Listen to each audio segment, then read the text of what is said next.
All right, shalom. First and foremost, I want to give all praises, honor, and glory to Yahweh, Bahasham, Yahushai, Bahasham, Rakah, Kodash. Double honors to the apostles of Great Millstone, and peace and blessings to the elect. All right. I've been meaning to, basically do this, as I titled it a new series. Okay, and Lord's will, through the Spirit, you know, I could go into it, and Lord willing, to be edifying to you brothers.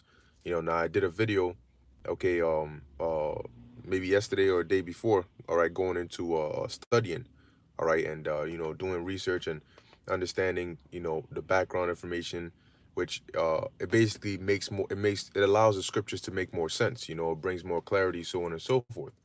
Okay, and so today, what I'm gonna do is I'm gonna go into Daniel 11, all right, but Lord's will, I could go verse by verse. Okay, and each video will be a verse, because these verses, they seem short, when you read it, 11 and 1, 11 and 2, 11 and 3, but there's a whole lot of information, all right, and background information in there, okay, that will you need to know.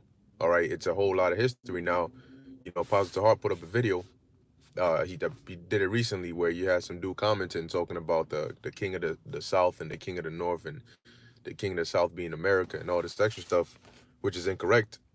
All right, Daniel 11 is dealing with mainly dealing with the Syrian wars, okay, that took place already during the time of the Greeks. Okay, so Daniel 11 and 1, all right, it says here, I'm gonna just go right into it. And I don't have my computer on me right now, so I'll give you the background info off the top. All right, but as I list these names and so on and so forth, you can write them down, and you can go type it in and do your own research and get some more information on it. All right, but it says here, Daniel 11 and 1. Also I, in the first year of Darius the Mede, even I stood to confirm and to strengthen him.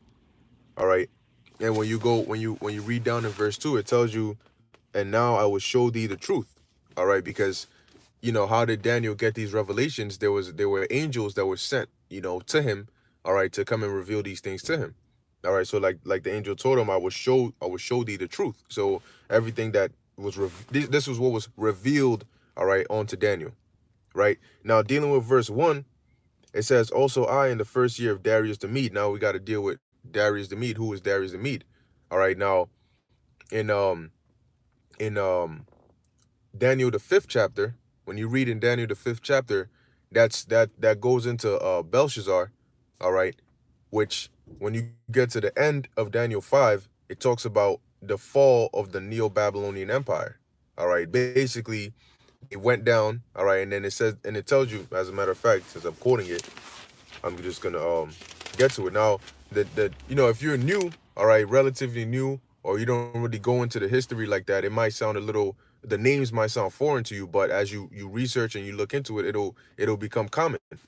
So Daniel 5 and uh 30 says, in that night was Belshazzar the king of the Chaldeans slain, and Darius the Median took the kingdom, being about 62 years old. That's about 62 years old, right? Now, it says here, Darius the Median took the kingdom.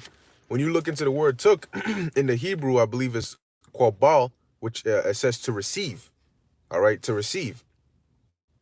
Because at this time, the king of the Persians at this time, all right, was Cyrus. All right, Cyrus the Great. Now, as you read in Daniel 11, when we get to the second verse, we'll go into the different kings it talks about. It talks about four kings and so on and so forth. All right, and who they are, because when you read, when you of course you're gonna know the names, but it's hard to remember it if you just know the names and you just regurgitate it off the top. But if you know a little bit about who these individuals are, it makes it easier to remember and know, okay, this person came after this person, and I know how, because this is what happened, this were the circumstances under which this individual did that, so on and so forth. And as you're reading this, it's like, for those who've watched Game of Thrones, it's like that. As you're watching this person conspires, and he's part of the king's, but he gets executed, and he tries to kill the king, and this, and then that's how you got to visualize it, because this is how these things actually happened. you know so Darius the Mede, in historically, all right, when you go into history, secular history, they identify him as the Aggies, all right, which was a median. Okay, now this is also relating to Daniel 7, because in Daniel the 7th chapter, the first beast that Daniel talks about is a lion with eagle's wings. All right, basically a griffin. All right, and that was the Assyrio-Babylonian Empire, because at that area of Mesopotamia, you had Babylon, which was south, and then you had Assyria, which was north. And you know, going thousands of years prior, it was the Akkadians and the Sumerians, but then now it became the Assyrians and the Babylonians, and they will constantly go back and forth. All right, you had something like called the Old Assyrian Empire, the Middle Assyrian Empire, and the Neo Assyrian Empire, which is new.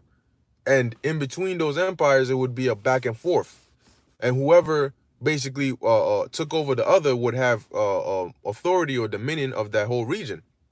So at the time, it was the Assyrians, who had that authority over that whole region. Okay, and it wasn't until their fall, all right, that Babylon really got to come up, from under them. That's why it talks about the bear standing up, and the wings. All right, Daniel says, "I beheld till the wings thereof were plucked," and that was the fall of the Assyrians. That rule, all right, of them on the Babylonians basically was done. And when you go into the history, this man Astyages, or Darius the Mede, okay, it was his father, all right, take note of that. It was his father who was also a Median, Cyaxares, all right. It was his father Cyaxares, along with Nabopolassar, the father of Nebuchadnezzar, who basically formed an alliance, all right, and took down the Assyrian Empire, okay, and that's what caused the fall of the Assyrian Empire, okay. Now, at the time of the Babylonian Empire, the Medes were also there ruling, but they weren't like those empires that were going back and forth, because remember, they had an alliance to take down the Assyrians. So during the time of the Babylonian Empire, Nebuchadnezzar, all the way on down, the Medes were also there. Okay, they were also there. All right, it wasn't until the Lord raised up Cyrus, who was a Persian, to come up into power, and then he took down, all right, the Medes. He took down the Median kingdom, okay, and then assimilated it, basically, because when the Medes were the Medes and the Persians are two different nations, right? That's why it's called the Medo-Persian Empire. They're two different nations. You have the Medes, which are Japheth, that go back to Madai, and then you have the Persians, which are Elam, which come from Shem. So these are two different nations. However, living in the same area, when the Medes are in rulership, they're ruling over both Medes and Persians. And when the Persians are in rulership, they're ruling over both Persians and Medes. All right. So when the Lord raised up Cyrus, all right, which was the king of the Persians, or the king of the Achaemenid Empire, he was basically king over both the Medes and the Persians. All right. And when the Lord raised him up, so at this time when the Lord raises up Cyrus, okay, the Babylonian Empire is still there. Okay, it's still there. I believe they said Cyrus came into power around 550 BC. So the Babylonian Empire is still there, because it didn't fall until 539. It's still there. And then the Median Empire is also there. But here's the thing. When you read into the history, the reason this man, Darius the Mede, or Astyages, is important, because he was actually the grandfather of Cyrus the Great. Okay? Now, you might say, well, hold up. You just said Darius is a Mede and Cyrus is a Persian. So how could he be his grandfather if they're of two different nations? Well, like I said, now also keep in mind, when you're dealing with history, especially secular history, oftentimes you're not going to get one exact answer.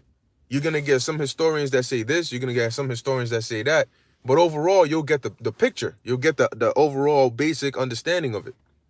All right, now, the historians say, okay, that Astyages, all right, or Darius the Mede, he had a daughter who was called Mandane, all right? And when he had this daughter, now he was a Median king, all right? And he had a dream that, they were basically like vines coming from, the daughter's womb. And one of his magi's interpreted it that his daughter's child would grow up and take over his kingdom. So in fear of that, Astyages, or Darius the Mede, married off his daughter, all right, to a Persian king whose name was Cambyses the First. Okay, and so Astyages' daughter, all right, Mandane, is now married to a Persian king. And now the reason he married him, Astyages married his daughter to that king, was because that king, Cambyses the First, was known for being calm and, chill and, peaceful type joint. So he's thinking, all right, well, if I marry her off to somebody like that, then that threat, will possibly be eliminated. Okay, but they ended up getting married, and then they had a child who was Cyrus. So if you want to go by lineage, on Cyrus's mother's side, that's how you would get Astyages to be his grandfather, because it was Astyages, his daughter, son. All right, that's Cyrus. So they're linked, but through his mother's side. That's why Cyrus is a Persian, because his father is a Persian, but his mother is a Mede, and her father is a Mede. Okay, so anyway, long story short, they now have Cyrus, and then Astyages has another dream. All right, and his magi tells him, look, that child, he's going to take your shit. So Astyages sends his general Harpagus. All right, he says, yo, go and kill Cyrus, man. Go kill the boy.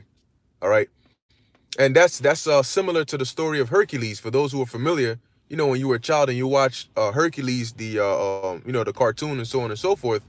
Hades, I believe that was his name, which was Hercules' uncle, all right, basically sent those two little demons, the fat one and the skinny one, and he sent them and told them to go kill Hercules when he was a baby. All right, so he sent them to go kill Hercules, and they went, and they didn't fully get the job done. They thought they did, but he's gonna die anyway, and so they go back to Hades. Oh yeah, we killed him. Oh yeah, he's dead. He's dead. But then he was actually alive. So it's a similar story onto what happened here with Cyrus. All right. Anyway, Harpagus goes, and he's like, look, I'm not gonna kill this baby, because that's royal blood. I don't want that on my hands. So he takes Cyrus, the young baby Cyrus, and swaps it out with some low shepherd's son who was a stillborn.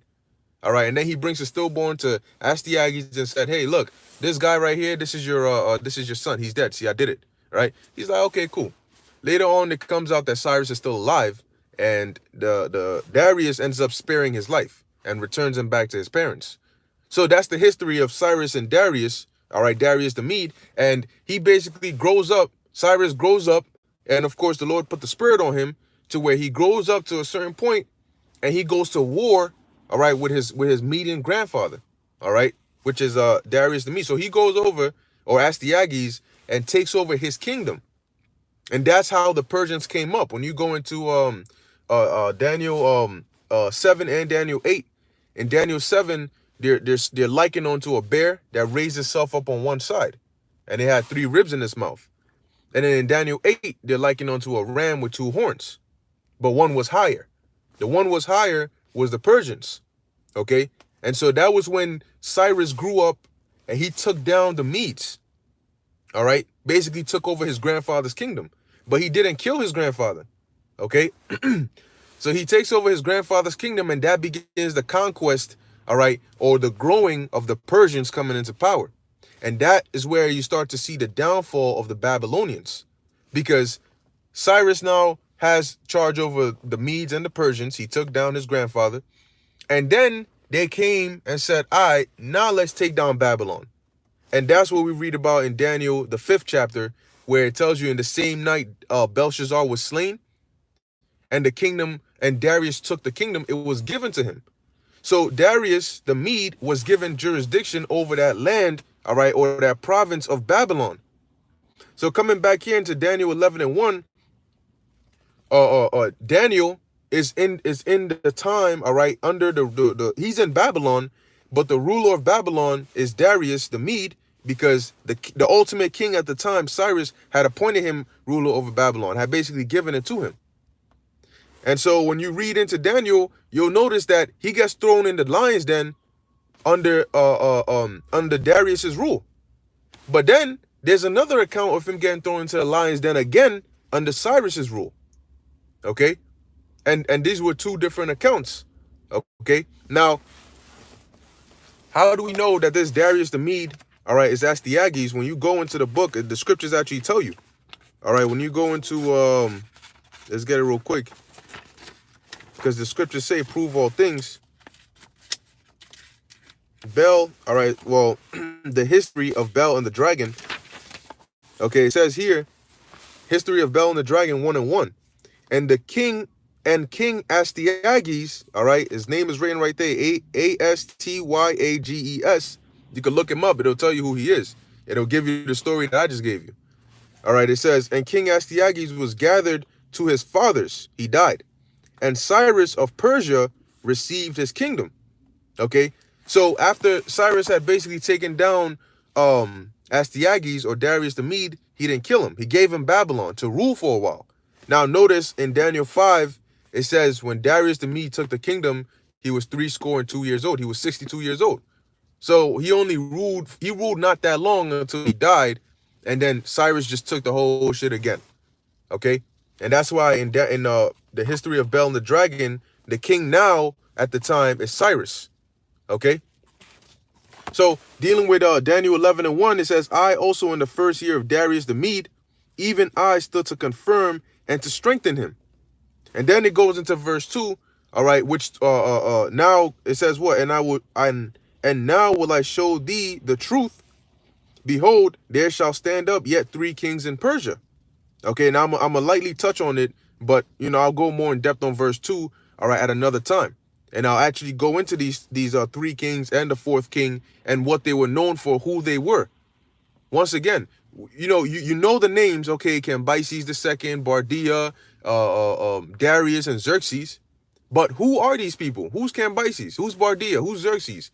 If you just, oh yeah, Cambyses, Bardia, Xerxes, but who are they? You got to know them, So these are the 3 kings that because this is actual history. And you know what this does? It also it proves and validates the scriptures, even though the scriptures don't need it to validate it, but it's there. So now you can read it here, and then you can literally go and look at those kings, all right, in secular history and find out, oh shoot, these are that's them. There were actually 3 kings and this, that, and blah, blah, blah, blah, blah. Now, in verse 2, the reason the 3 kings, all right, or the 4 kings, Cyrus is not included in that.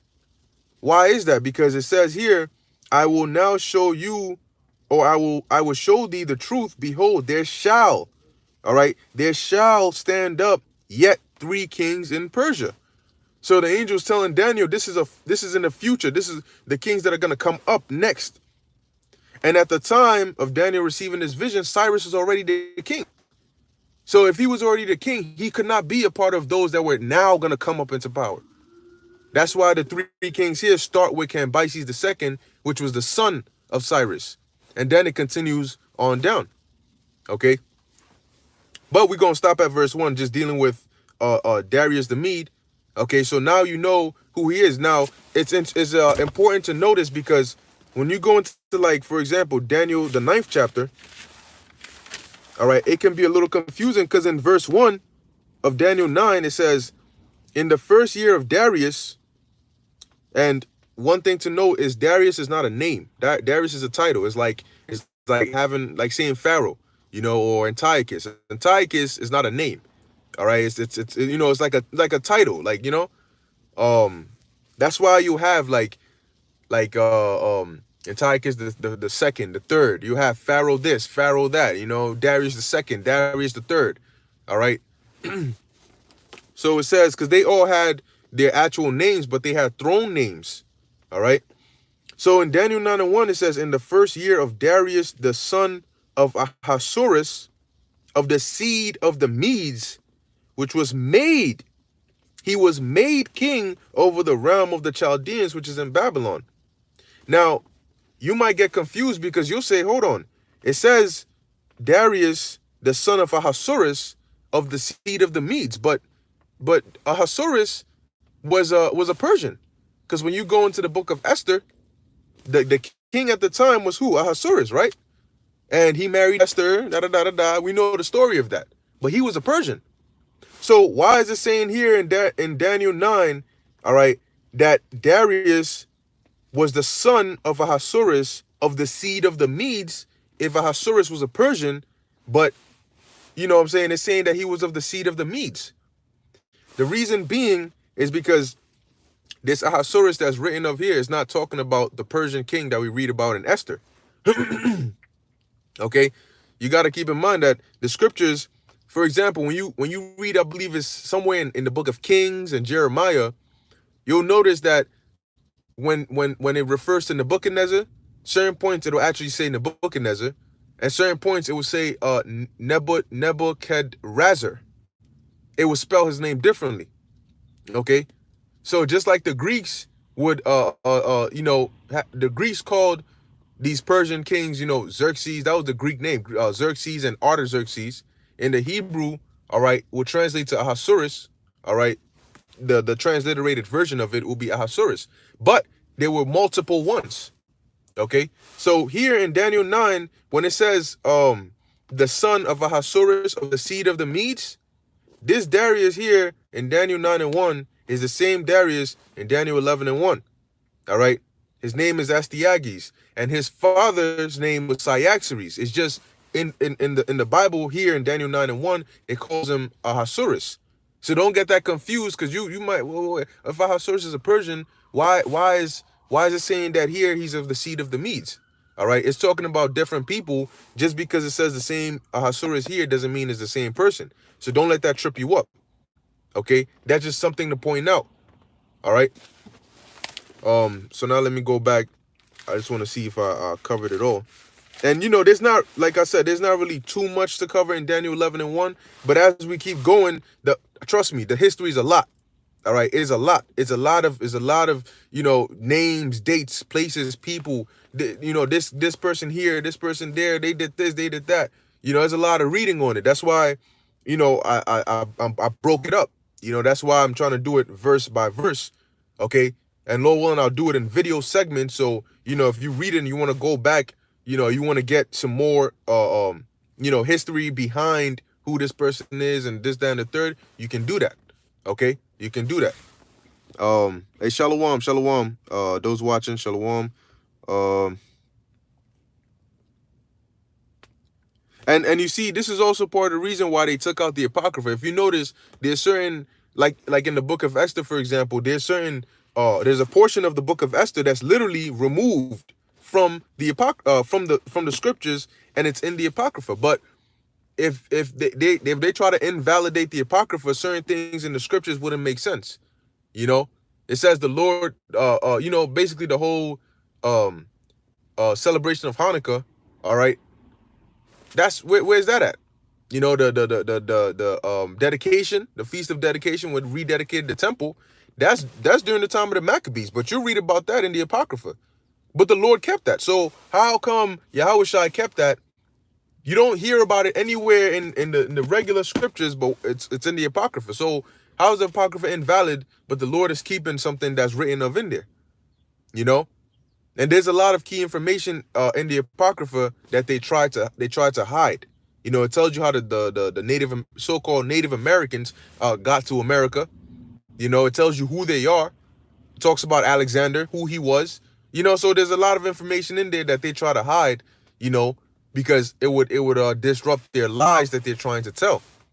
Okay, they know the truth. That's why they twist it up. The lies they tell is just twisted up truth. They know the truth, so they know what to teach you and what not to teach you. If you're gonna tell a lie, especially a lie on the magnitude that these devils and these elites do, they need to know the truth so they can hide the truth, so they can mislead you.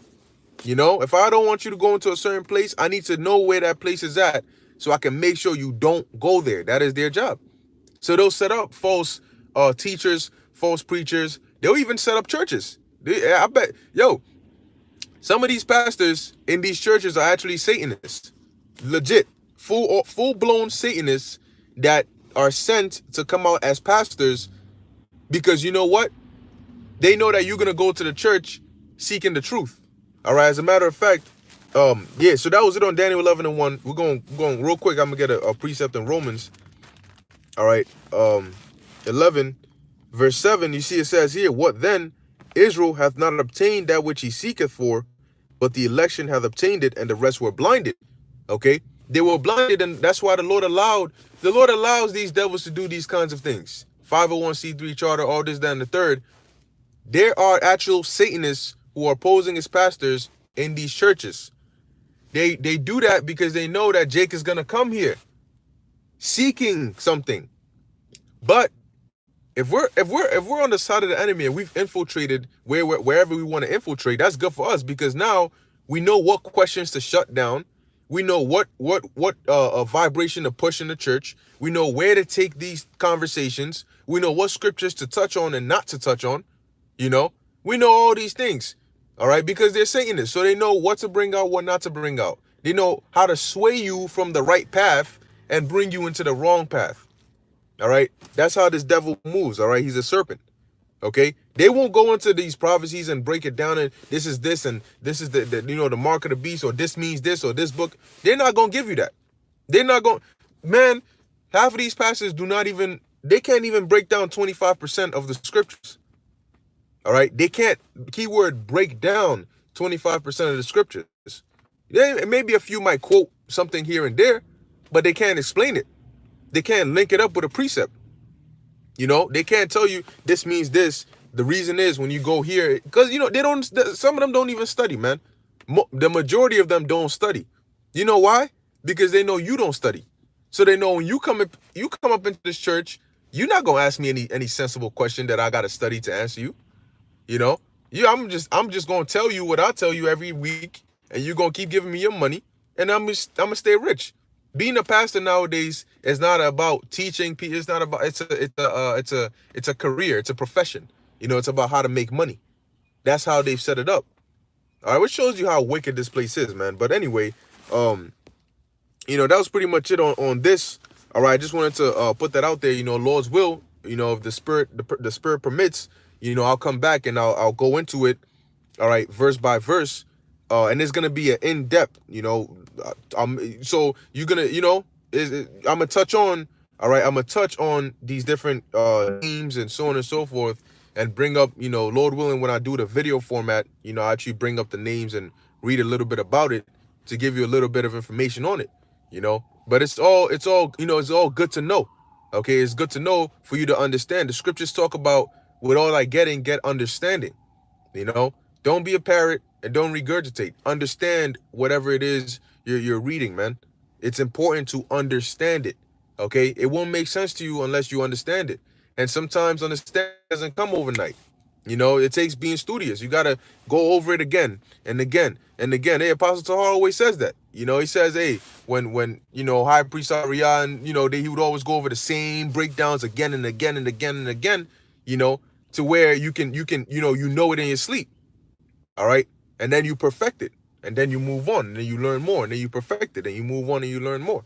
Okay, that's how you become a master, all right, of the truth. And what is our job to know? It's our business to know this, man, because who else is going to do it? You know what I'm saying? Who else is going to do it? All right, so yeah, that was pretty much it. All right, I don't really need to bring out any more, but you get the point. So hey, Lord's willing, this is edifying and will be edifying.